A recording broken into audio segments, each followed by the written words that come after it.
আলহামদুলিল্লাহি রাব্বিল আলামিন ওয়াসসালাতু ওয়াসসালামু আলা রাসূলিহিল কারীম ওয়া আলা আলিহি ওয়া সাহবিহি আজমাইন আম্মা বা'দ। আজকে আমাদের ওযুর অধ্যায়ের আমরা নতুনভাবে আসছি। বাবু নাওয়াকিদিল ওযু, ওযু ভঙ্গের অধ্যায়। তো লেখক রাহিমাহুল্লাহ বলেন, শেখ আব্দুর রহমান আস-সাদি রাহিমাহুল্লাহ বলেন, ওয়াহিয়া আল খারিজু মিনাস সাবিলাইনি মুতলাকান। তো ওযুর ভঙ্গকারীর মধ্যে আছে দুই রাস্তা থেকে যা বের হয় মুতলাকভাবে, অর্থাৎ সাধারণভাবে সকল ক্ষেত্রে এই সকল কোনো বস্তু যদি দুই রাস্তা থেকে বের হয় সেক্ষেত্রে ওযু ভঙ্গ হবে। ক্বালু বাবু নাওয়াকিদুল ওযু আই মুফসিদাতুহু ওয়া হিয়া থামানিয়াতু নাওয়াকিদ। লেখকের কথা যে ওযু ভঙ্গের অধ্যায়, অর্থাৎ যে সকল কারণে ওযু ভেঙে যায় আর তা হলো, সেই কারণগুলো হলো মোট 8টি। ক্বালুহু আল খারিজু মিনাস সাবিলাইনি মুতলাকান, দুই রাস্তা থেকে যা বের হয়, আই ইয়ানকুদুল ওযু কুল্লু মা খারাজা মিন মাখরাজি বাওলিন আও গাইতিন লিকাউলি তাআলা, অর্থাৎ মল এবং মূত্র বের হওয়ার স্থান থেকে যা কিছু বের হয় সেই সকল কারণে ওযু ভেঙে যায়। আল্লাহ তাআলা বলেন, আও জা আহাদুম মিনকুম মিনাল গাইতি, অথবা তোমাদের কেউ যখন শৌচাগার থেকে আসে। ওয়ালি হাদিস আবি হুরায়রা মারফুআন, আর আবু হুরায়রা রাদিয়াল্লাহু আনহুর হাদিসে মারফু সূত্রে বর্ণিত, মানে তার রাসূল সাল্লাল্লাহু আলাইহি ওয়াসাল্লামের সূত্রে বর্ণিত, তিনি বলেন, ইন্নাল্লাহা লা ইয়াকবালু সালাতা আহাদিকুম ইযা আহদাসা হাত্তা ইয়াতাওয়াদ্দা, যে আল্লাহ তাআলা তোমাদের কারো সালাত কবুল করেন না যতক্ষণ না সে ওযু ভঙ্গ করার পরে পুনরায় ওযু করে, অথবা বায়ু ত্যাগ করার পরে পুনরায় ওযু করে। আখরাজাহুল বুখারী ওয়া মুসলিম, হাদিসটি বুখারী এবং মুসলিম বর্ণনা করেছেন। ওয়া যাদ আল বুখারী, বুখারী অতিরিক্ত বর্ণনা করেছেন, ওয়া ক্বালা রাজুলুন মিন হাদরামাউত, হাদরামাউতের একজন লোক আবু হুরায়রা রাদিয়াল্লাহু আনহুকে জিজ্ঞাসা করেছে, মাল হাদাসু ইয়া আবা হুরায়রা, হাদাস কি হে আবু হুরায়রা? ক্বালা ফুসাউন আও দুরাতুন, হাদাস হলো ফুসা অথবা দুরাত, অর্থাৎ শব্দে অথবা নিঃশব্দে বায়ু নির্গত করা। ওয়ালি হাদিসি সুফান বিন আসাল আল মুতাকাদ্দিম ওয়া ফিহি, আর সুফান বিন আল আসাল রাদিয়াল্লাহু আনহুর হাদিস যেটা আমরা পূর্বে বর্ণনা করেছি সেখানে আছে, ওয়ালাকিন মিন গাইতিন আও বাউলিন আও নাওমিন, কিন্তু যে সকল কারণে ওযু ভঙ্গ হয় তা হলো প্রস্রাব বা পায়খানার কারণে অথবা ঘুমের কারণে। ওয়ালি ক্বালি সাল্লাল্লাহু আলাইহি ওয়াসাল্লাম ফিল মাদি, আর রাসূল সাল্লাল্লাহু আলাইহি ওয়াসাল্লাম মাদি বা প্রিকামের ব্যাপারে বলেন, ইয়াগসিলু যাকারাহু ওয়া ইয়াতাওয়াদ্দাউ, সে তার পুরুষাঙ্গ ধৌত করবে এবং ওযু করবে। আখরাজাহুল বুখারী ওয়া মুসলিম, হাদিসটি বুখারী এবং মুসলিম বর্ণনা করেন। ওয়ালি হাদিস আয়েশা আন্না নবী সাল্লাল্লাহু আলাইহি ওয়াসাল্লাম ক্বালা লিল মুস্তাহাদা, আর আয়েশা রাদিয়াল্লাহু আনহা থেকে বর্ণিত যে তিনি মুস্তাহাদাকে বলেন, সুম্মা তাওয়াদ্দাই লিকুল্লি সালাতিন, অতঃপর প্রত্যেক সালাতের জন্য ওযু করো। আখরাজাহু আল বুখারী, বুখারী হাদিসটি বর্ণনা করেছেন। অর্থাৎ মুস্তাহাদা হাইদের মতো একটা যেটা বিষয় আর একটা আছে মুস্তাহাদা বলা হয়, যেটা আর কি কন্টিনিউয়াস থাকে, ওই হাইদের মতো আর একটা রোগ। হাইদ তো রোগ না, মানে একটা প্রাকৃতিক সমস্যা, কিন্তু মুস্তাহাদাতে হাদাকে অনেকটা রোগ ধরা হয়। ওয়াদ্দামু আল কাসীর ওয়া নাহমুহু, আর যে সকল কারণে ওযু ভঙ্গ হয় লেখক বলেন আর তা হলো অতিরিক্ত রক্ত বা অনেক রক্ত। ক্বালহু ওয়াদ্দামু আল কাসীর ওয়া নাহমুহু, অতিরিক্ত রক্ত বা বেশি রক্ত, ওয়া নাহমুদ্দামি, আর রক্তের মতো যে সকল বিষয় আছে যেমন আল কাইয়ু বমি, ওয়াল কাইহু পুজ, ওয়াস সাদীদু এটা অতিরিক্ত পচা পুজ, ওয়ালাম ইয়াসিহ হাদিসুন ফি উজুবিল উযুই মিনহা, এই সকল বিষয় থেকে ওযু করার ব্যাপারে সাব্যস্ত হয়নি যদি এই সকল বিষয় অল্প থাকে, অল্প পরিমাণে থাকে। ওয়াকাদ যাকারা ইবনুল জাওজি ফি তাহকিক, ইবনুল জাওজি তার তাহকিকে উল্লেখ করেন, সিতাতু হাদিস ফিল উযুই মিনাদ দামি ওয়া দাআফাহা, যে ওযু রক্ত যদি বের হয় সেক্ষেত্রে ওযু করার ব্যাপারে যে সকল হাদিসগুলো বর্ণিত হয়েছে তিনি ইবনুল জাওজি রাহিমাহুল্লাহ এগুলোকে জয়ীফ বলেছেন। হ্যাঁ, জয়ীফ বলেছেন হাদিসগুলোকে, মানে সামান্য রক্তের কারণে যে সকল হাদিসে বর্ণিত হয়েছে যে ওযু করা হয়েছে ওই হাদিসগুলোকে জয়ীফ বলেছেন। ওয়ানাসাল ফুকাহা বিআন্না আদ-দামা লা ইয়ানকুদু ইল্লা ইযা কানা কাসীরান, আর ফাকিহগণ বলেছেন, আলেমগণ বলেছেন যে রক্ত যদি অতিরিক্ত না হয়, বেয়ে না পড়ে, গড়ায় না পড়লে ওযু ভঙ্গ হয় না। ওয়াকাল ইবনে কুদামা ফিল মুগনি, ইবনে কুদামা তার মুগনিতে বলেন, ক্বাল আহমদ, ইমাম আহমদ বলেন, ইদ্দাতুন মিনাস সাহাবাতি তাকাল্লামু ফিহি, অনেক সাহাবা এই ওযুর রক্তের ক্ষেত্রে ওযু ভঙ্গ হয় কিনা, রক্ত অল্প রক্ত থাকলে সেবারে কথা বলছেন। ফাআবু হুরায়রা কানা ইয়াদখিলু আসাবিআহু ফি আনফিহি, আবু হুরায়রা রাদিয়াল্লাহু আনহু তার নাকে আঙ্গুল ঢোকাতেন রক্ত পড়ার সময়। ওয়া ইবনু উমর আসরা বাসরাতান, ইবনু উমর রাদিয়াল্লাহু আনহু তিনি ফোরায় চাপ দিয়ে ফোরা গালাতেন। ওয়া ইবনু আবি আওফা আসরা দামলান, ইবনে আবি আওফা উনি 20 ফোরা চাপ দিতেন, অর্থাৎ ওইখান থেকে ভিক্ষু বের হয়ে যেত এমনকি নামাজের সময়। ওয়া ইবনু আব্বাস ক্বালা ইযা কানা ফাহিশান, ইবনু আব্বাস বলেন যদি এই ফোরাটি খারাপ হয়, যদি এটা স্পষ্ট নয় কি বলতে চাচ্ছেন, এটা এখানে স্পষ্ট না। ওয়া জাবির আদখালা আসাবিআহু ফি আনফিহি, জাবির রাদিয়াল্লাহু আনহু তার নাকে আঙ্গুল ঢোকাতেন, অর্থাৎ যদি রক্ত পড়তো তখন। ওয়া ইবনুল মুসাইয়িব আদখালা আসাবিআহু আল আশফাত আনফিহি, ইবনুল মুসাইয়িব রাহিমাহুল্লাহ তার নাকে আঙ্গুল ঢোকাতেন। ওয়া আখরাজাহুমা মুতালাত্তিখান বিদ্দামি, আর তখন যখন তিনি বের করতেন তখন হাতে রক্ত মাখা অবস্থায় থাকতো, অর্থাৎ সালাতের মধ্যে। ইয়ানি ওয়া হুয়া ফি as-সালাতি, যখন তিনি সালাতে থাকতেন তখন এরকম করতেন, অর্থাৎ তিনি পুনরায় যায় ওযু করতেন না রক্তের কারণে, অল্প রক্ত থাকার কারণে। আয়ান্নাহুম লাম ইয়ারাউ আল-ইয়াসীরা নাকিদান লিল-উযু, অর্থাৎ তারা মনে করতেন যে অল্প রক্ত থাকলে ওযু ভঙ্গ হয় না। ওয়াকাদ জাআ ফিল উযুই মিনাল কাইয়্যি হাদিসু মা'দান বিন তালহাতা আন আবি আদ-দারদা, আর বমির কারণে ওযু করার ব্যাপারে মা'দান বিন তালহা থেকে বর্ণিত হয়েছে আবু দারদা রাদিয়াল্লাহু আনহু থেকে, আন্না নবী সাল্লাল্লাহু আলাইহি ওয়াসাল্লাম ক্বাআ ফাতাওয়াদ্দা, যে নবী সাল্লাল্লাহু আলাইহি ওয়াসাল্লাম বমি করেছেন অথবা ওযু করেছেন। আখরাজাহু আহমদ ওয়া তিরমিজি, হাদিসটি ইমাম আহমদ এবং তিরমিজি বর্ণনা করেছেন। ওয়া জাওয়ালুল আকলি বিনাউমিন আও গায়রিহি, আর যে সকল কারণে ওযু ভঙ্গ হয়, লেখক রাহিমাহুল্লাহ বলেন যে আকল চলে যাওয়া, জ্ঞান বুদ্ধি লোপ পাওয়া, কোনো ঘুমের কারণে অথবা অন্য কোনো কারণে। কলহু ওয়া জাওয়ালুল আকলি বিনাউমিন আও গায়রিহি, ঘুমের কারণে বা অন্য কোনো কারণে জ্ঞান বুদ্ধি লোপ পাওয়া, যেমন কালিকমা অজ্ঞান হওয়া, আও জুনুনিন পাগল হয়ে যাওয়া, আও সুকরিন মাতাল হওয়া, আও বানচিন অথবা অ্যানেস্থেসিয়া দেওয়া, মানে যে ইনজেকশন দেয়, ইনজেকশন দিয়ে অজ্ঞান করে পাই ধরনের কিছু। লিহাদিসি সাফওয়ান বিন আসাল আল মুতাকাদ্দিম, এর দলিল হলো সাফওয়ান বিন আসাল রাদিয়াল্লাহু আনহুর হাদিসটা যেটা পূর্বে বর্ণনা করেছি আমরা। ওয়ালি হাদিসি আলী মারফুআন, আর আলী রাদিয়াল্লাহু আনহুর সূত্রে যেটা রাসূল সাল্লাল্লাহু আলাইহি ওয়াসাল্লামের সূত্রে বর্ণিত, আল আইনু ওয়া বিকা উসাহি ফামান নামা ফালিয়াতাওয়াদ্দা, চোখ হলো পশ্চাৎ দ্বারের সুরক্ষা, তাই যে ঘুমায় সে যেন ওযু করে। আখরাজাহু আবু দাউদ ওয়া ইবনু মাজাহ, আবু দাউদ এবং ইবনু মাজাহ হাদিসটি বর্ণনা করেন। ওয়াল লাফযু লাহু, আর ইবনু মাজাহর শব্দটি। ওয়া আখরাজাহু আহমদ, হাদিসটি আহমদ বর্ণনা করেন মিন হাদিস মুআবিয়া রাদিয়াল্লাহু আনহু থেকে। ক্বালা ইবনু হাজার ফি তালখিস, ক্বালা ইবনু আবি হাতিম, ইবনু হাজার তালখিসে বলেন, আর ইবনু আবি হাতিম বলেন সাআলতু আবি আন হাযাইনিল হাদিসাইন ফাকাল, আমি আমার বাবাকে এই দুইটি হাদিস সম্পর্কে জিজ্ঞাসা করেছি, তিনি বলেন লাইসা বিকাবিয়াইন, এই দুইটি হাদিস অত শক্তিশালী নয়।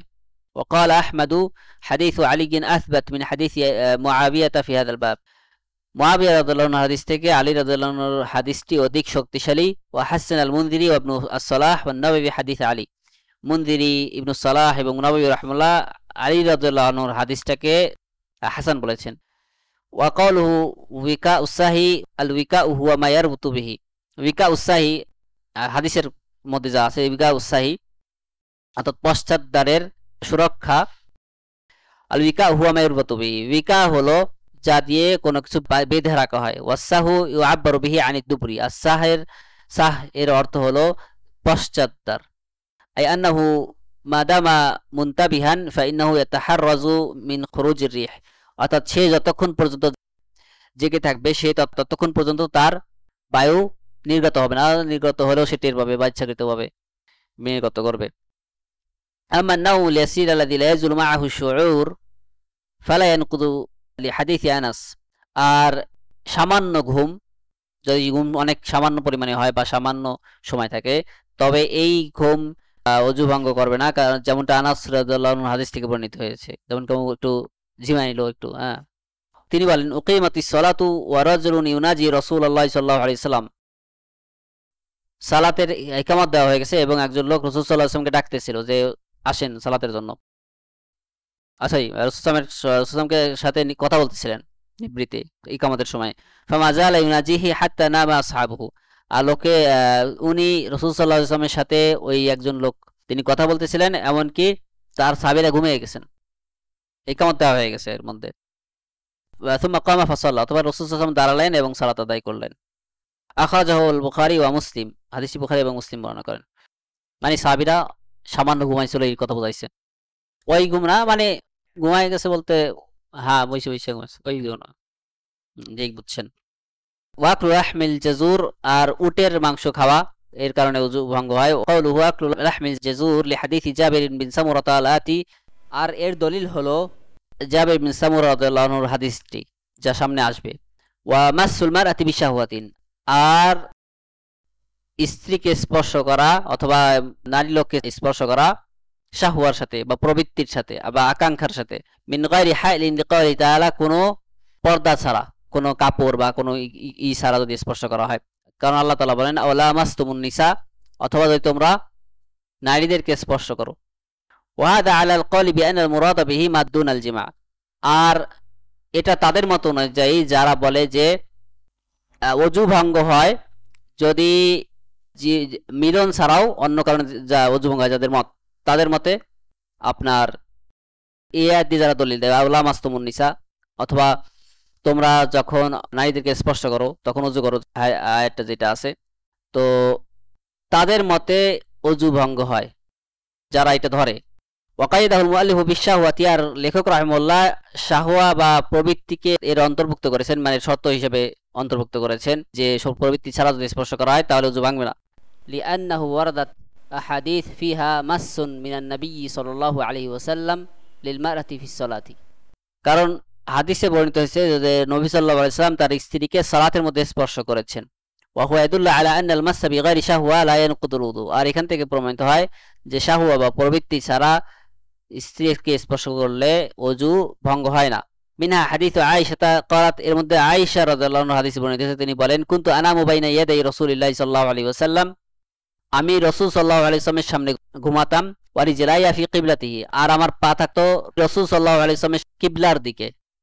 ফাইদা সাজাদা গামাজানি, আর তিনি যখন সেজদা করতেন তখন তিনি আমাকে খোঁচা দিতেন, বা ফাকাবাতু রিজলি, তখন আমি আমার পা সরিয়ে নিতাম। ওয়াইদা কামা বাসাতুহা, আর যখন তিনি দাঁড়াতেন আমি আবার পা ছেড়ে দিতাম সেজদার জায়গায় আর কি। আখরাজাল বুখারী ও মুসলিম, হাদিসটি বুখারী এবং মুসলিম রাহিমাহুমুল্লাহ বর্ণনা করেছেন। ওয়ামাসুল ফারজি, এবং গোপনাঙ্গ স্পর্শ করা এর কারণে ওযু ভঙ্গ হয়। ক্বাউলু ওয়ামাসুল ফারজি, গোপনাঙ্গ স্পর্শ করা, লিহাদিসি বুসরা রাদিয়াল্লাহু আনহা আন্না রাসূলুল্লাহ সাল্লাল্লাহু আলাইহি ওয়াসাল্লাম ক্বাল, আর যেমনটি বুসরা রাদিয়াল্লাহু আনহা থেকে বর্ণিত যে রাসূল সাল্লাল্লাহু আলাইহি ওয়াসাল্লাম বলেছেন মান মাসসা যাকারাহু ফালিয়াতাওয়াদ্দা, যে তার গোপনাঙ্গ স্পর্শ করবে সে যেন ওযু করে। আখরাজাহু আবু দাউদ ওয়া তিরমিজি ওয়া নাসাই ওয়া ইবনে মাজাহ ওয়া ক্বালা তিরমিজি হাসানুন সহিহ, এটা হাদিসটি আবু দাউদ, তিরমিজি, নাসাই এবং ইবনে মাজাহ বর্ণনা করেন এবং ইমাম তিরমিজি বলেন হাদিসটি হাসান সহিহ। ওয়া ক্বালা মুহাম্মদ বিন ইসমাঈল ওয়া আসাহু শাইইন ফি হাযাল বাব, আর ইমাম বুখারী রাহিমাহুল্লাহ বলেন যে এই ক্ষেত্রে এই বাবের মধ্যে অর্থাৎ এই বিষয়ে এই হাদিসই সবচেয়ে সহিহ। ওয়াসাহাল হাদিস আল আইম্মা, আরও আইম্মাগণ এই হাদিসটাকে সহিহ বলেছেন। আহমদ ওয়া ইবনে মুঈন ওয়া দারাকুতনি, ইমাম আহমদ, ইবনে মুঈন এবং ইমাম দারাকুতনি হাদিসটিকে সহিহ বলেছেন। উনজুর আত-তালখিস আল হাবির, আর এটা তোমরা আত-তালখিস আল হাবিরে তোমরা দেখো। ওয়া তাগসিলুল মাইয়িতি, আর যে সকল কারণে ওযু ভঙ্গ হয় তার মধ্যে আছে মৃতকে গোসল করানো। ক্বালু ওয়া তাগসিলুল মাইয়িতি লিহাদিসি আবি হুরায়রা ক্বালা, মৃতকে গোসল করানোর কারণে ওযু ভঙ্গ হয়, যেমনটা আবু হুরায়রা রাদিয়াল্লাহু আনহুর হাদিস থেকে বর্ণিত। ক্বালা রাসূলুল্লাহ সাল্লাল্লাহু আলাইহি ওয়াসাল্লাম, রাসূল সাল্লাল্লাহু আলাইহি ওয়াসাল্লাম বলেন মান গাসসালা মাইয়িতান ফালিয়াগতাসিল, যে কোনো মৃত ব্যক্তিকে গোসল করাবে সে যেন গোসল করে। ওমান হামালাহু ফালিয়াতাওয়াদ্দা, আর যে তাকে বহন করবে সে যেন ওযু করে। তো যে গোসল করাবে সে গোসল করবে, আর যে তাকে বহন করবে সে ওযু করবে। আখরাজাহু আবু দাউদ ওয়া তিরমিজি ওয়া ইবনে মাজাহ ওয়া ক্বালা তিরমিজি হাদিসুন হাসান, হাদিসটি আবু দাউদ, তিরমিজি, ইবনে মাজাহ বর্ণনা করেছেন, ইমাম তিরমিজি হাদিসটিকে হাসান বলেছেন। আর এই হাদিসটি আবু হুরায়রা রাদিয়াল্লাহু আনহু থেকে মাওকুফ সূত্রে বর্ণিত আছে। আর রিদ্দাতু ওয়া হিয়া তাহবিতুল আমাল কুল্লাহা, আর রিদ্দা বা ইসলাম ত্যাগ এর কারণে ওযু ভঙ্গ হয়ে যায়, আর এর কারণে সকল আমলও বিনষ্ট হয়ে যায়।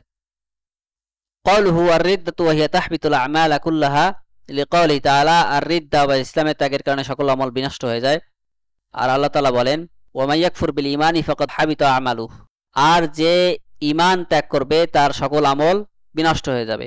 লিকালিহি তাআলা, আল্লাহ তাআলা বলেন আও জা আহাদুম মিনকুম মিনাল গায়িতি আও লামাসতুমুন নিসা, অথবা তোমাদের কেউ যদি শৌচাগার থেকে আসে অথবা নারী স্পর্শ করে। ওয়াসুইলা নবী সাল্লাল্লাহু আলাইহি ওয়াসাল্লাম আনিল উযুই মিন লুহমিল ইবলি, নবী সাল্লাল্লাহু আলাইহি ওয়াসাল্লামকে উটের মাংস ভক্ষণ করার পরে ওযু সম্পর্কে জিজ্ঞাসা করা হয়েছে। ফাকালা নাআম রাহু মুসলিম, তিনি বলেন হ্যাঁ, মানে ওযু করবে। হাদিসটি মুসলিম বর্ণনা করেন। আখরাজাহু মুসলিম মিন হাদিসি জাবির ইবনে সামুরাতা, হাদিসটি ইমাম মুসলিম রাহিমাহুল্লাহ জাবির বিন সামুরা রাদিয়াল্লাহু আনহু থেকে বর্ণনা করেন। ওয়াকালা ফিল খুফাইন ওয়ালাকিন মিন গাইতিন ওয়া বাউলিন ওয়া নাওমিন, তিনি ওযুর ইশের ব্যাপারে বলেন, অর্থাৎ মুজা সহ মাসা করার ব্যাপারে বলেন রাসূল সাল্লাল্লাহু আলাইহি ওয়াসাল্লাম, যে যদি ওযু মানে ই করা হয়, তায়াম্মুম করে, কেউ যদি ই করতে চায়, আপনার মাসা করতে চায় আর কি, মুজা মাসা করতে চায়, তাহলে সে মানে বড় পবিত্র থাকলে এটা করতে পারবে না, গোসল করার পরে করতে হবে। কিন্তু যদি বাথরুমে যায় অথবা পেশাব করে অথবা ঘুমানোর কারণে তার ওযু ভেঙে যায়, তাহলে সে মুজা মাসা করতে পারবে। রাহু আন-নাসাই ওয়া তিরমিজি ওয়া সাহাহু, হাদিসটি নাসাই আর তিরমিজি বর্ণনা করেন এবং ইমাম তিরমিজি হাদিসটিকে সহিহ বলেন। হাদা জুজউন মিন হাদিসি সুহার বিন আসাল, আর এই হাদিসটি সুহার বিন আসাল রাদিয়াল্লাহু আনহুর হাদিসের অংশ। ওয়াকাদ তাকাদ্দামা তাখরিজুহু ফিল কালামি আলাল মাসহি আলাল খুফাইন, আর এর ব্যাপারে আমরা পূর্বে যে অধ্যায় ছিল, আমরা এই মানাজুস সালিকিনের পূর্বের অধ্যায়গুলোতে যেখানে আমরা খুফাইন মানে অর্থাৎ মুজার পরে মাসা ব্যাপারে যেখানে আলোচনা করেছি, সেইখানে আমরা এই হাদিসটি বর্ণনা করেছি। বাবু মা ইউজিবুল গাসলু ওয়া সিফাতুহু, যেই সকল কারণে গোসল ফরজ হয় এবং গোসলের পদ্ধতি। ওয়াজিবুল গুসলু মিন আল জানাবাতি ওয়া হিয়া ইনজালুল মানি বিওয়াতইন আও গায়রিহি, গোসল ফরজ হয় জানাবাতের কারণে, আর জানাবাত হলো মানি বের হওয়া বা বীর্য বের হওয়া মিলনের কারণে অথবা অন্য কোনো কারণে। ক্বালু ইনজালুল মানি বিওয়াতইন আও গায়রিহি, মিলন বা অন্য কোনো কারণে ওযু মানি বের হওয়া অথবা বীর্য বের হওয়া। আল মানি হুয়া সাইলু আল্লাযী ইয়াখরুজু বিদাফকিন ওয়া লাযাতিন, মানি বা বীর্য হলো সেই পদার্থ বা সেই জলীয় পদার্থ যেটি সেই লিকুইড যে কারণে যেটি মূলত দাফক বা সজোরে বের হয় এবং বের হওয়ার সময় সে ভালো অনুভব করে বা স্বাদ অনুভব করে। আইন্দাল জিমাই, জিমার সময়, আউল মুবাশারাতি অথবা আলিঙ্গনের সময়, আউল নাযরি অথবা তাকানোর সময়, আউল ইহতিলামি অথবা স্বপ্নদোষের কারণে। ফায়াজিবুল গুসলু বিখুরুজিহি ফিন নাওমি ওয়াল ইয়াকাযাতি লিকাউলিহি তাআলা, তাই এই পদার্থ যদি বের হয় ঘুমের কারণে অথবা ঘুমের অবস্থায় অথবা জাগা অবস্থায়, তাহলে গোসল করা ফরজ, কারণ আল্লাহ তাআলা বলেন ওয়ালা জুনুবান ইল্লা আবিরি সাবিলিন হাত্তা তাগতাসিলু, অথবা তোমরা যদি জুনুবি হয়ে থাকো তবে আবিরি সাবিল, যদি তোমরা পথচারী না হও যতক্ষণ না তোমরা গোসল করো, অর্থাৎ ততক্ষণ তোমরা এই করতে পারবে না, সালাত আদায় করতে পারবে না গোসল না করা পর্যন্ত। ওয়ালি হাদিসি উম্মি সালামাতা ক্বালাত, আর উম্মু সালামা রাদিয়াল্লাহু আনহা হাদিসে বর্ণিত হয়েছে, তিনি বলেন জাআত উম্মু সুলাইম ইলা রাসূলিল্লাহি সাল্লাল্লাহু আলাইহি ওয়াসাল্লাম, উম্মু সুলাইম রাদিয়াল্লাহু আনহা রাসূল সাল্লাল্লাহু আলাইহি ওয়াসাল্লামের কাছে আসেন। ফাকাত ইয়া রাসূলুল্লাহ, তিনি বলেন হে আল্লাহর রাসূল, ইন্নাল্লাহা লা ইস্তাহি মিনাল হক, নিশ্চয়ই আল্লাহ তাআলা হক বলতে লজ্জাবোধ করেন না বা হক প্রকাশ করতে লজ্জাবোধ করেন না। হাল আলাল মারআতি মিন গুসলিন ইযা হিয়া ইহতালামাত, তো মহিলার কি গোসল করতে হবে যদি তার স্বপ্নদোষ হয়? ফাকালা নাম ইযা রাআতিল মা, নবী সাল্লাল্লাহু আলাইহি ওয়াসাল্লাম বলেন হ্যাঁ, যদি সে পানি দেখে। আখরাজাহুল বুখারী ওয়া মুসলিম, হাদিসটি বুখারী এবং মুসলিম বর্ণনা করেন। আও বিলতিকাইল খিতানাইন, তো প্রথমবার যেটা বর্ণনা করলাম কারণ যে জানাবাতের কারণে গোসল ফরজ হয়, আর তা হলো মানি বের হওয়া বা বীর্য বের হওয়া, আর বীর্যের ব্যাখ্যা আমরা করেছি। এরপরে দ্বিতীয় নম্বর যেটা আছে যে আও বিলতিকাইল খিতানাইন, দুই লিঙ্গ একত্রিত হওয়া। ক্বালহু আও বিলতিকাইল খিতানাইন, আল খিতানান হুমা খিতানুর রাজুলি ওয়া খিতানুল মারআ, খিতানান বলতে পুরুষ লিঙ্গ এবং স্ত্রীলিঙ্গ বোঝায়। ওয়াল মুরাদু তাহাদিয়ান, আর এখানে উদ্দেশ্য হলো মিলিত হওয়া। ওয়া যালিকা বিতাগায়্যুবির রাজুলি যাকারুহু কুল্লুহু ওয়া বা'দুহু ফি ফারজিল মারআ, আর তা হলো পুরুষাঙ্গ স্ত্রী অঙ্গের মধ্যে প্রবেশ করা আংশিক বা পুরোপুরি, ফায়াজিবুল গুসলু বিযালিকা ওয়া ইন লাম ইয়ানজিল, তো এই কারণে গোসল ফরজ হবে যদিও তার বীর্যপাত না হয়। লিহাদিসি আয়েশা আন্না নবী সাল্লাল্লাহু আলাইহি ওয়াসাল্লাম قال, কারণ আয়েশা রাদিয়াল্লাহু আনহা থেকে বর্ণিত যে নবী সাল্লাল্লাহু আলাইহি ওয়াসাল্লাম বলেছেন, ইযা জাআসা বাইনা শুআবিহাল আরবা, যখন সে তার স্ত্রীর চার শাখার উপরে বসে, ওয়া মাসাল খিতানুল খিতানা ফাকাদ ওয়াজাবাল গোসল, এবং এক অঙ্গ অন্য অঙ্গের সাথে মিলিত হয় তখন গোসল ফরজ হয়। আখরাজাহু মুসলিম, হাদিসটি মুসলিম বর্ণনা করেন। ওয়াল মুরাদু বিল মাসি, আর স্পর্শ করার অর্থ হলো, এখানে হাদিসে স্পর্শ করার কথা বলছেন কিন্তু এখানের অর্থ হলো আল ইলাজ ওয়াত তাগয়িবু, ভিতরে প্রবেশ করানো এবং গোপন হয়ে যাওয়া। লা হাকিকাতুল মাসি বি ইজমাইল উলামা, এখানে শুধু স্পর্শ করা বুঝায়নি, যেটা বাহ্যিক অর্থ দেয় এখানে, এই ব্যাপারে আলেমদের ইজমা আছে। ওয়ালি হাদিসে আবি হুরায়রা মারফুআন, আর আবু হুরায়রা রাদিয়াল্লাহু আনহু থেকে বর্ণিত রাসূল সাল্লাল্লাহু আলাইহি ওয়াসাল্লামের সূত্রে, ইযা জালাসা বাইনা শুআবিহাল আরবা থুম্মা জাহাদাহা ফাকাদ ওয়াজাবাল গোসল, যখন সে তার স্ত্রীর চার অঙ্গের পরে বসবে এবং তার সাথে সঙ্গত হবে তখন গোসল ফরজ হবে। আখরাজাহুল বুখারী ওয়া মুসলিম ওয়াজাদা মুসলিম ফি রিওয়ায়াতিহি, হাদিসটি বুখারী এবং মুসলিম বর্ণনা করেন, ইমাম মুসলিম তার রিওয়ায়াতে অতিরিক্ত বর্ণনা করেন, ওয়া ইন লাম ইয়ানজিল, যদিও তার বীর্যপাত না হয়, অর্থাৎ তবুও গোসল ফরজ হবে। ওয়া খুরুজুদ দামিল হাইদ, আর হাইদের রক্ত বের হওয়া এবং নিফাসের রক্ত বের হওয়া, এর কারণে কি গায় গোসল ফরজ হয়।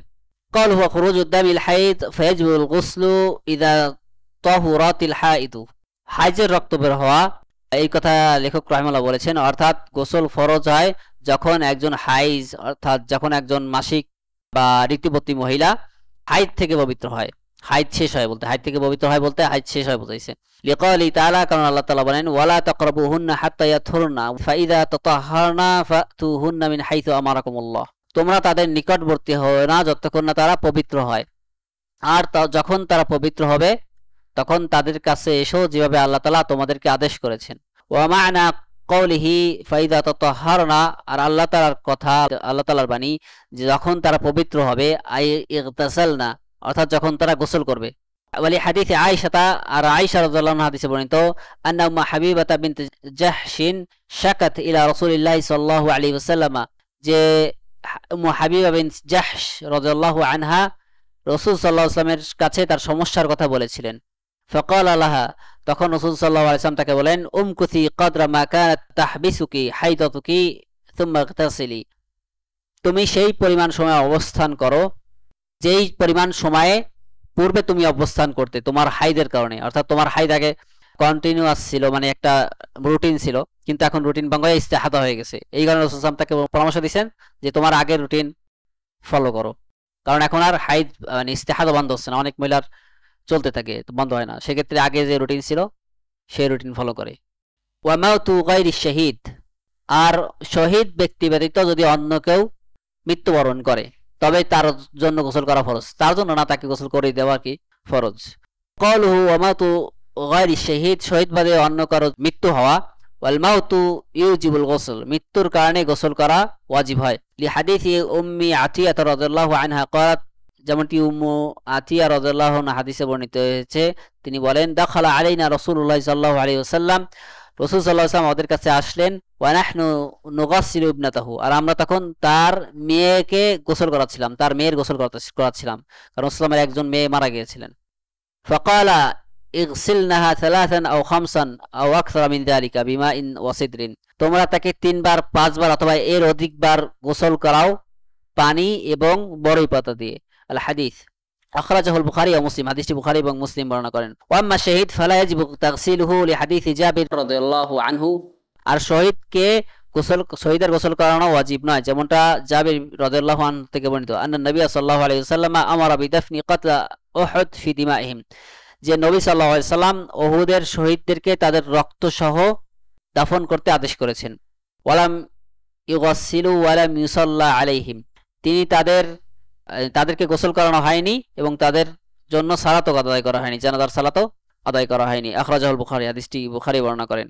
ওয়া ইসলামুল কাফিরি, এবং যখন কাফের ইসলাম গ্রহণ করে তখন গোসল করতে হবে। ক্বাল ওয়া ইসলামুল কাফিরি ফাইদা আসলামাল কাফিরু ফাইন্নাহু ইউমারু বিল ইকতিসাল, যখন কোনো কাফের ইসলাম গ্রহণ করে তখন তাকে গোসল করতে আদেশ করা হবে।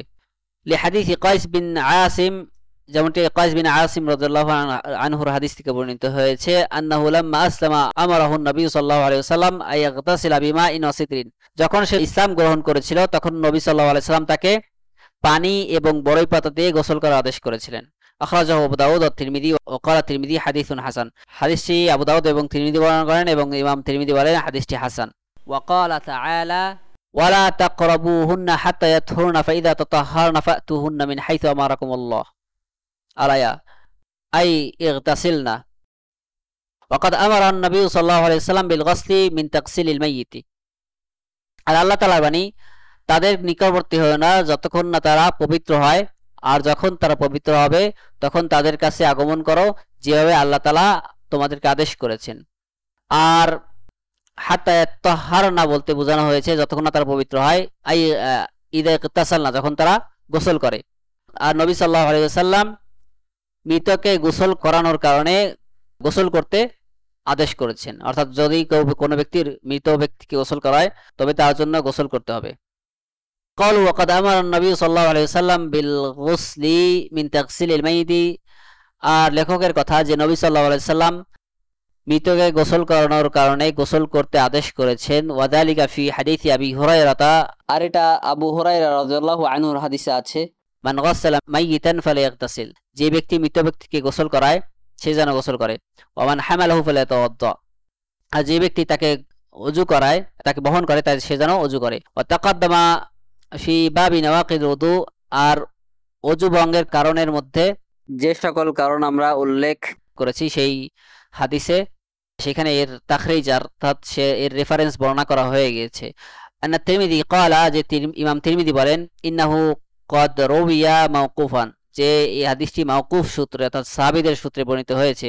ওয়াল গুসলু মিন তাগসিল মাইয়িতি মুস্তাহাব্বুন ইনদা আকসারি আহলিল ইলম, আর অধিকাংশ আলেমদের মত হলো মৃতকে গোসল করানোর পরে গোসল করা মুস্তাহাব অর্থাৎ সুন্নাত। ওয়াকালা বা'দুহুম, আর তাদের কেউ কেউ বলেন লা গসলা আলাইহি, তার জন্য গোসল করা শরীয়ত সম্মত নয় অথবা বৈধ নয়। লিআদামি সিহহাতিল হাদিস, কারণ এই ব্যাপারে হাদিস সহিহ না। কেউ কেউ বলেন যে হাদিস সহিহ না, কিন্তু অন্যরা হাদিস সহিহ বলছেন, ইমাম তিরমিজি বলছেন। ওয়ালাম্মা রাওয়াহু আব্দুল্লাহ বিন আবি বকর, আর আব্দুল্লাহ বিন আবু বকর রাহিমাহুল্লাহ বর্ণনা করেন, আন্না আসমা বিনত আমিস গাসসালাত আবু বকর as-সিদ্দিক, আসমা বিনত আমিস উনি আবু বকর as-সিদ্দিক রাদিয়াল্লাহু আনহুকে গোসল করান তার মৃত্যুর পরে, হাইনা তাওয়াফিয়া, যখন তিনি মৃত্যুবরণ করেন। থুম্মা খারাজাত ফাসাআলাত মান হাদারাহা, তখন তিনি বের হন গোসল করানোর পরে এবং যারা এসেছিল সাহাবীদের মধ্যে তাদেরকে জিজ্ঞাসা করেন। ফাকালাত, তিনি বলেন, ইন্নী সাইমাতুন, আমি রোজাদার। ওয়া ইন্না হাযা ইয়াউমুন শাদীদুল বারদি, আর আজকে অনেক শীত। ফাহাল আলাইয়া মিন গসলিন, তাহলে আমাকে কি গোসল করতে হবে? ফাকালু লা, তারা বলেন না। আখরাজাহু মালিক, হাদিসটি ইমাম মালিক বর্ণনা করেন। ওয়া আমারা মান আসলামা আইয়াগতাসিলা, আর যে ব্যক্তি ইসলাম গ্রহণ করবে সেই ব্যক্তিকে নবী সাল্লাল্লাহু আলাইহি ওয়াসাল্লাম গোসল করার আদেশ করেছেন। উনজুর আল হাশিয়া রকম 3 ফি সফহাতি সাবিকা, গত পৃষ্ঠার 3 নম্বর হাশিয়া বা টিকা আমরা এটা দেখব, অর্থাৎ এই বিষয়ে আমরা আগে আলোচনা করেছি। ওয়াম্মা সিফাতু গুসলিন নবী সাল্লাল্লাহু আলাইহি ওয়াসাল্লাম মিনাল জানাবাতি, আর জানাবা বা যে সকল কারণে গোসল করা ফরজ অথবা জানাবা বা অর্থাৎ যৌন কোনো কারণে গোসল করা ফরজ, যেমন স্বপ্নদোষ অথবা স্ত্রী মিলন, এই সকল কারণে যে সব গোসল করা ফরজ, তো এই অপবিত্রটাকে বলা হয় জানাবা। যে সকল কারণে গোসল করা ফরজ হয়, স্ত্রী মিলন বা স্বপ্নদোষ, এই অপবিত্রটাকে কি বলা হয়? জানাবা। তো জানাবাতের গোসল করার নিয়ম, যে নবী সাল্লাল্লাহু আলাইহি ওয়াসাল্লাম গোসল করেছেন, ফাইন্নাহু ইয়াগসিলু ফারজাহু আওয়ালান, যে নবী সাল্লাল্লাহু আলাইহি ওয়াসাল্লাম সর্বপ্রথম তার গোপনাঙ্গ ধৌত করতেন। থুম্মা ইয়াতাওয়াদ্দাউ উযুআন কামিলান, অতঃপর পরিপূর্ণভাবে ওযু করতেন। থুম্মা ইয়াহসিল মা আলা রাসিহি সালাসান, অতঃপর তার মাথার উপরে 3 বার পানি ঢালতেন। কাউলুহু আম্মা সিফাতু গাসলিন নবী সাল্লাল্লাহু আলাইহি ওয়াসাল্লাম ইলা আখিরিহি, লেখকের কথা, আর নবী সাল্লাল্লাহু আলাইহি ওয়াসাল্লামের গোসল করার পদ্ধতি। ওয়া হাযিহি সিফাতু জাআত ফি হাদিসি আয়েশা ক্বালাত, আর এই পদ্ধতিটি আয়েশা রাদিয়াল্লাহু আনহার হাদিসে বর্ণিত হয়েছে। তিনি বলেন, কানা রাসূলুল্লাহ সাল্লাল্লাহু আলাইহি ওয়াসাল্লাম ইযা ইগতাসালা মিনাল জানাবাতি ইয়াবদাউ ফায়াগসিলু ইয়াদাইহি, যখন নবী সাল্লাল্লাহু আলাইহি সাল্লাম জানাবাতের গোসল করা শুরু করতেন তখন তিনি প্রথমে তার দুই হাত ধৌত করতেন, দুই হাত দিয়ে শুরু করতেন। সুম্মা ইয়াফরিগু বিয়ামিনিহি আলা শিমালিহি ফায়াগসিলু ফারজাহু, অতঃপর তিনি তার ডান হাত দিয়ে বাম হাতে ঢালতেন পানি, আর এই হাত দিয়ে তিনি তার গোপনাঙ্গ ধৌত করতেন। সুম্মা ইয়াতাওয়াদ্দাউ ওযুআহু লিসসালাতি, অথবা তিনি সালাতের ওযু করার মতো ওযু করতেন। সুম্মা ইয়াখুযুল মাআ ফায়াদখুলু আসাবিআহু ফি উসুলি শা'রি, অতঃপর তিনি পানি নিতেন হাতে এবং এই পানি দিয়ে তিনি তার চুলের গোড়ায় পানি পৌঁছাইতেন, হাতে পানি নিয়ে চুলের গোড়ায় পানি পৌঁছাতেন, মাসাজ করতেন। হাত্তা ইযা রাআ আন ক্বাদ ইস্তাবরা, আর তিনি যখন মনে করতেন যে হয়ে গিয়েছে, চুলের মধ্যে চুলে পৌঁছে গিয়েছে পানি, হাফানা আলা রাসিহি সালাসা হাফানাত, তিনি তার মাথায় 3 অঞ্জলি পানি ঢালতেন বা 3 পাত্র পানি ঢালতেন। সুম্মা আফাদা আলা সাইরি জাসাদিহি, অতঃপর তিনি সারা শরীরে পানি ঢালতেন। সুম্মা গাসালা রিজলাইহি, অতঃপর শেষে তিনি তার পা ধৌত করতেন। প্রথমে পা কিন্তু প্রথমেই ধৌত করতে হবে, কারণ বলছেন পুরোপুরি ওযুর মতো করতেন। তো অনেকে হয়তো বা বলবে যে পা মনে হয় লাস্টে ধৌত করবে, এমনটা না, বরং পুরোপুরি ওযুর মতো করবে, পাও ধৌত করবে, পরে আবার গোসল করার শেষে পা ধোবে। এখানে এটা বলছে। আখরাজাল বুখারী ওয়া মুসলিম, হাদিসটি বুখারী এবং মুসলিম বর্ণনা করেন। সুম্মা ইয়াহসিল মাআ আলা রাসিহি সালাসান, তো তার মাথায় 3 বার পানি ঢালবে। ইয়ারবিহি বিযালিকা, এর মাধ্যমে তার মাথাকে পুরোপুরি ভিজাবে। সুম্মা ইয়াফিদুল মাআ আলা সাইরি জাসাদিহি, অতঃপর সে সারা শরীরে পানি ঢালবে। সুম্মা ইয়াগসিলু রিজলাইহি বিমাহাল্লিন আখার, অথবা অন্য জায়গায় গিয়ে তার পা ধোবে, একটু সরে গিয়ে। কওলুহু সুম্মা ইয়াগসিলু রিজলাইহি বিমাহাল্লিন আখার, অন্য জায়গায় গিয়ে পা ধৌত করবে। গাসলু রিজলাইনি বিমাহাল্লিন আখার জাআ ফি হাদিসি মাইমুনা রাদিয়াল্লাহু আনহা, মাইমুনা রাদিয়াল্লাহু আনহা হাদিসে অন্য স্থানে গিয়ে পা ধোয়ার ব্যাপারে বর্ণিত হয়েছে। আন্না নবী সাল্লাল্লাহু আলাইহি সাল্লাম ইগতাসালা মিনাল জানাবাতি, সেখানে বর্ণিত আছে যে নবী সাল্লাল্লাহু আলাইহি সাল্লাম জানাবাতের গোসল করেছেন। ফাগাসালা ফারজাহু বিয়াদিহি সুম্মা দাল্লাকা বিহাল হাইতা, তিনি তার হাত দিয়ে গোপনাঙ্গ ধৌত করেছেন এবং সেই হাত দেয়ালে ঘষেছেন। সুম্মা গাসালাহা, অতঃপর হাত ধুয়ে ফেলেছেন। সুম্মা তাওয়াদ্দাআ ওযুআহু লিসসালাতি, অতঃপর তিনি সালাতের ওযু করার মতো ওযু করেছেন। ফালাম্মা ফারাগা মিন গুসলিহি গাসালা রিজলাইহি, আর যখন তিনি গোসল করা শেষ হয়ে গেছে তখন তিনি পা ধৌত করেছেন। আখরাজাহুল বুখারী ওয়া মুসলিম, হাদিসটি বুখারী এবং মুসলিম বর্ণনা করেন। ওয়াল ফারদু মিন হাযা, আর ওযুর ক্ষেত্রে ফরজ হলো, ওযুর এইগুলো বললাম সুন্নাত আছে, অনেক কিছু সুন্নাত বা মুস্তাহাব বর্ণিত আছে, কিন্তু ফরজ কোনগুলো ওযুর মধ্যে? গাসলু জামিআল বাদানি, সমস্ত শরীর ধৌত করা। ওয়া মা তাহতা আশ-শুউরি আল খাফিফাতি আল কাসিফাতি, এবং যা চুলের মধ্যে আছে, অর্থাৎ চুলের গোড়ায় পানি পৌঁছানো, যে সমস্ত শরীরে যদি পানি পৌঁছায়, চুলের গোড়ায় পানি পৌঁছায়, তাহলে গোসল হয়ে যাবে। কেউ যদি বিসমিল্লাহ বলে নদীতে ঝাঁপ দেয়, গোসল হয়ে যাবে। সুবহানাকাল্লাহুম্মা বিহামদিকা আশহাদু আল্লা ইলাহা ইল্লা আনতা আস্তাগফিরুকা ওয়া আতুবু ইলাইক।